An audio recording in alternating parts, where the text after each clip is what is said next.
সালাম আলাইকুম, সবাই কেমন আছেন? আশা করি ভালো আছে।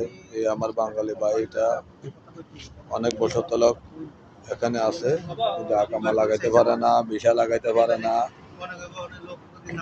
দেশেও যাইতে পারে না। বলে যে দেশে দিয়ে কি করবো, এখন মরে গেলে দেশে মরে যাবে, দেশে যাইতে হবে। ওনাদের দেশের কথা কইলে উনি গরম হয়ে যায়। অনেক মানুষ ওনারা বুঝায় আপনি দেশে চলে যান, দেশে চলে যান, কিন্তু বেচারা দেশে যেতে পারে না। এই দেখেন ওনার কি অবস্থা, পরিস্থিতি। এখন ওনারা যারা চিনেন তারা একটু ওনারা বুঝাই বলিয়েন দেশে চলে যাওয়ার জন্য, কারণ আকামা নাই। অনেক বছর ধরক দেশে যায় না। এই অবস্থা, ওনার জন্য দোয়া করবেন সবাই, উনি যেন দেশে দেয় প্রবাসীর কাছে ফিরে যেতে পারে।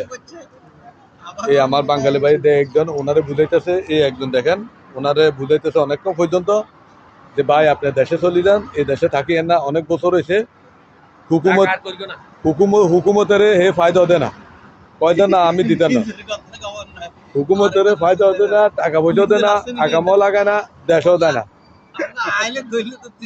এই দেখে আমার বাঙালি ভাই আরেকজন ওনারা বুঝাইতেছে, এমনিও বুঝাইতেছে। উনি বলতেছে যে না আমি যাবো না, আমি মরে গেলে দেশে মরে যাবো, তবু দেশে যাবো না। এখন ওনার পরিচিত কেউ যদি থাকেন ওনারে বুঝিয়ে বলিয়েন দেশে চলে যাবার জন্য, বউবাই শেষের কাছে চলে যাবার জন্য।